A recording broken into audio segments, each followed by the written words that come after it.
What really makes a fragrance a great perfume? I'm going to tell you my opinions coming up next.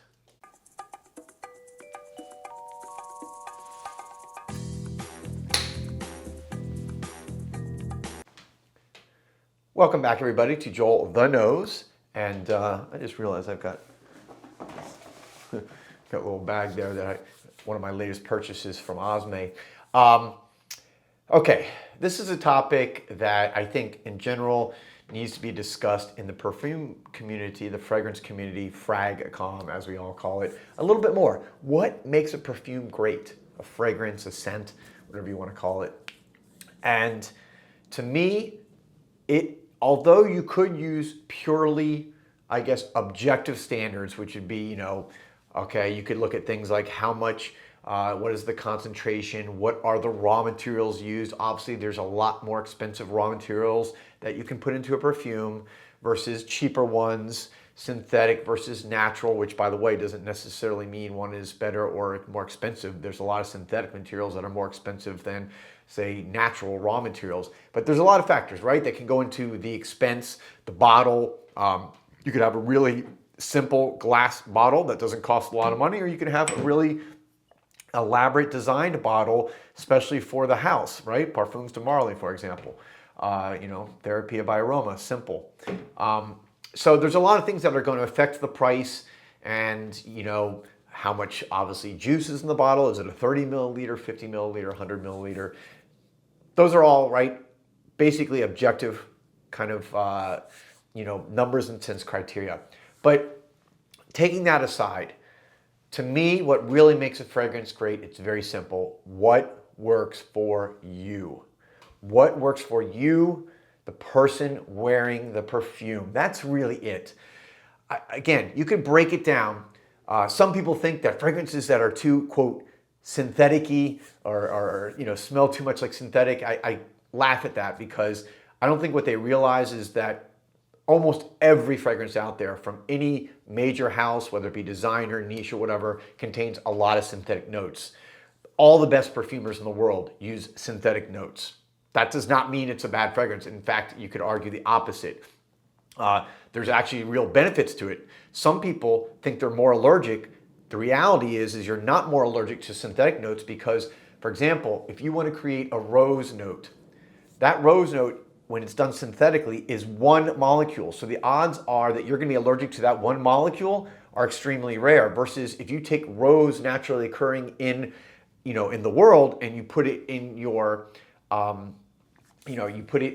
fragrance, that natural raw material will have often hundreds of different molecules that make up that rose note. So it's a greater chance that you're going to be allergic to one of those hundreds of notes than the one molecule in a synthetic note. So again, I want to kind of just address that. How does it make you feel? Does it give you confidence? Does it give you courage? Does it make you feel comfortable? Does it, whatever the situation is, I think really what makes a good fragrance is what situation are you wearing it for and how does it make you feel? It's really that simple.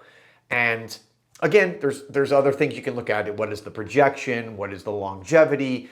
I do think there are some basic rules there.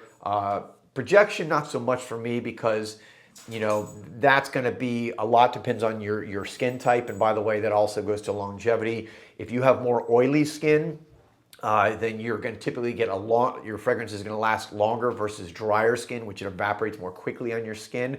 When you have oily skin, the oils from your skin interact with the chemicals of the perfume, which can actually help project it and make it last longer. So there's a lot of factors, right? I typically want at least about 7 to 8 hours. Sometimes 5 to 6 is fine. If I'm wearing an eau de toilette, I don't mind 5 hours or so. So it's very situational. Again, what makes a great perfume? Just because it's an eau de toilette that only lasts 4 to 5 hours doesn't mean it's not a great fragrance. If you wear it for the situation you're wearing it for, then that can be something that is a wonderful fragrance. For example, I recently purchased, which I've talked about, Riviera Verbena from Nicolai. Riviera Verbena is an eau de toilette. It's a beautiful fragrance. I get about 4 to 5 hours. which is awesome because I like doing that sometimes. I put it on in the morning and then I can put on a completely different fragrance in the early afternoon to last me through the evening, so I get to wear more of my fragrance. I already have too much, and a lot of you guys have much more than I do, but you know, I already have enough, so I want to wear my fragrances multiple times. So again, you know, just to summarize it, what works for you? Throw out the synthetic versus the natural, throw out the price points. Again, I've got 3 fragrances, just to show you 3 fragrances I like. I've got La Plage from Therapia by Aroma. This 30 ml bottle is $15, $20 from Therapia by Aroma. It's my favorite summer beach fragrance this year. I talked about it in a video like a month or 2 ago. Amazing summer beach fragrance. It's just, it's got coconut, it's got myrrh, it's got labdanum, it's got everything you want. Then I've got a fragrance here. Of course, you guys can see it there, you know, this baby. And let me just read some of the notes here for this for you. Blood orange, black pepper, spices, lavender, orange blossom, cashmere wood. Of course, Cologne is from Parfums de Marly. They have these very expensive bottles, great materials. It's over $300 for a bottle of this, right? Considerably more than La Plage, but they're both great fragrances to me. And then there's my newest addition to my collection, Ganymede from Marc Antoine Barquois, which I've just done a video recently on. 100 milliliters, about a little over $200. So it's somewhere in between those two. Then you have designer fragrances. I've got designer fragrances, not a lot. I have one of the ones I really like is Leather Skies from All Saints. That's about $60 or $70 for a 100 milliliter bottle. Again, and I wear that sometimes, not all the time, but depends on the situation, depends what I like. So just don't worry about what other people say. Is this good? Is that bad? It matters what you think. It doesn't matter what I say. I'm here to tell you my opinions on things. Obviously, I do that. That's what my channel's about. I'm trying to help give you information that will allow you to make the decision. That's what I do as a lawyer every day, as an attorney. I meet with clients. I give them all the information, the facts about their case so that they can make the decision what is best for their situation.